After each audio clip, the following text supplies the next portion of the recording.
ہمارے پیارے نبی صلی اللہ علیہ وسلم کا فرمان ہے کہ جب سونے کے لیے بستر پر جاؤ تو آیت الکرسی پڑھ لیا کرو۔ اس کی وجہ سے اللہ تم پر ایک نگہبان فرشتہ مقرر کر دے گا اور شیطان صبح تک تمہارے قریب نہ آ سکے گا۔ جس نے سبحان اللہ و بحمدہ دین میں 100 مرتبہ کہا، اس کے گناہ معاف کر دیے جاتے ہیں، خواہ سمندر کی جھاگ کے برابر ہی کیوں نہ ہو۔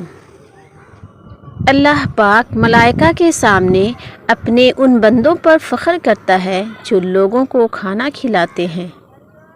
جس خاندان کے لوگ آپس میں صلہ رحمی کرتے ہیں وہ کبھی محتاج نہیں ہوتے۔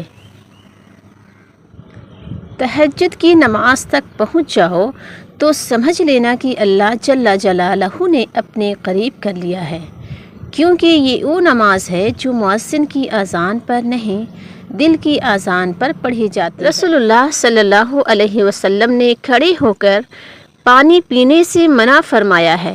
کھڑے ہو کر پانی پینا معدہ کو نقصان پہنچاتا ہے، اس لیے اس سے بچنا چاہیے۔ جب روح کو اوپر لے جایا جاتا ہے تو آنکھیں دیکھتی رہ جاتی ہیں۔ نبی کریم صلی اللہ علیہ وسلم نے ارشاد فرمایا، میں نے اللہ تعالیٰ سے دعا کی کہ یا اللہ میری امت کے لیے اس کے سویرے کے کاموں میں برکت عطا فرما۔ پیارے نبی صلی اللہ علیہ وسلم نے ارشاد فرمایا، پل صراط پر تم میں سے زیادہ وہ ثابت قدم رہے گا جس کی محبت میری آل سے زیادہ ہوگی۔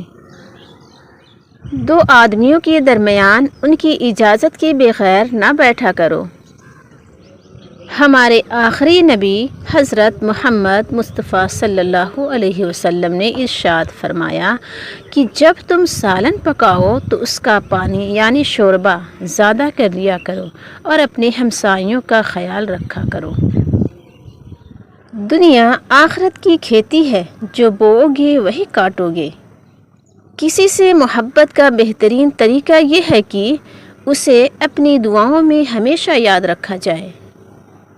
نبی صلی اللہ علیہ وسلم نے ارشاد فرمایا کہ صبر کے ساتھ آسانی کا انتظار کرنا عبادت ہے۔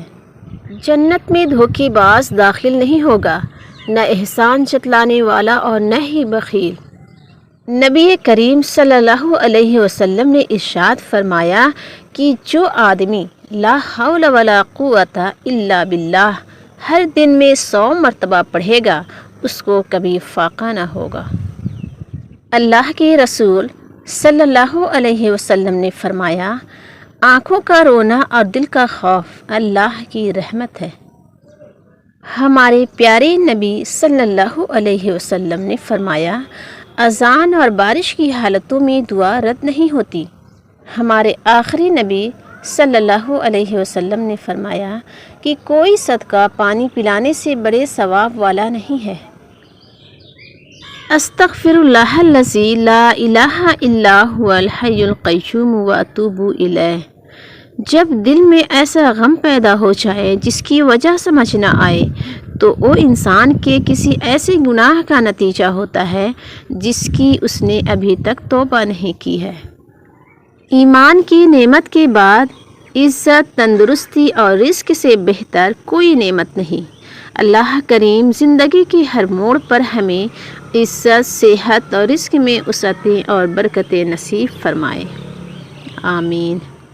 حضرت عائشہ رضی اللہ عنہا فرماتی ہیں کہ صدقہ کو حقیر نہ جانو، کیونکہ اس کا ایک دانہ بھی قیامت میں پہاڑ جتنا وزن رکھتا ہے۔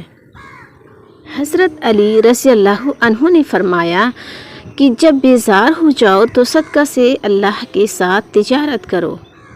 رسول اللہ صلی اللہ علیہ وسلم نے ارشاد فرمایا، جب ابن آدم سجدے کی آیتیں تلاوت کر کے سجدہ کرتا ہے تو شیطان روتے ہوئے وہاں سے ہٹ جاتا ہے۔ وہ کہتا ہے، ہائے میری ہلاکت!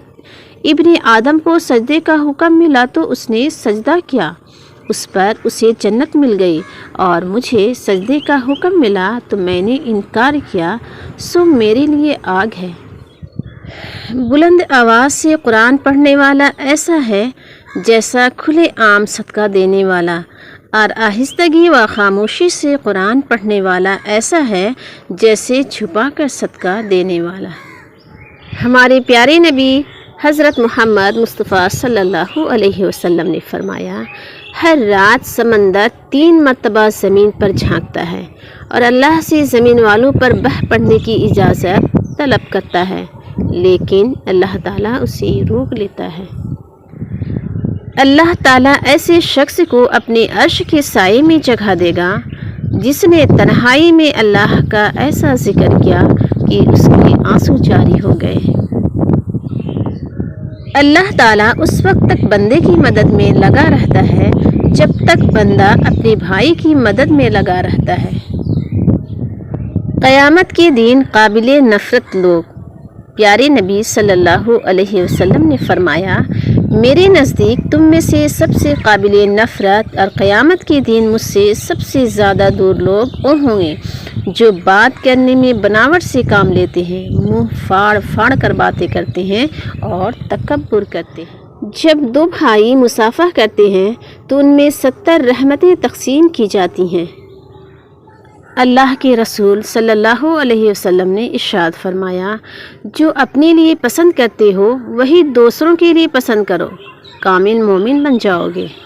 تم کسی بد کردار کو نعمت میں دیکھ کر اس پر رشک نہ کرو، اس کے لیے اللہ کے یہاں ایسا عذاب ہے جس میں وہ مر بھی نہیں سکے گا۔ بے شک اللہ تعالیٰ اپنے بندے کو بیماری میں مبتلا فرماتا رہتا ہے یہاں تک کہ اس کا ہر گناہ مٹا دیتا ہے۔ پیارے نبی صلی اللہ علیہ وسلم نے فرمایا، تمہاری نجات کا ذریعہ یہ ہے کہ تم اپنی زبان پر قابو رکھو اور اپنے گناہوں پر رویا کرو۔ ہفتے میں 1 بار ضرور کسی غریب کو اچھا کھانا کھلاؤ اور اپنے مال کا کچھ حصہ اللہ کی راہ میں دے کر اللہ سے تجارت شروع کر دو، رزق اتنا بڑھ جائے گا کہ سنبھالنا نہیں جائے گا۔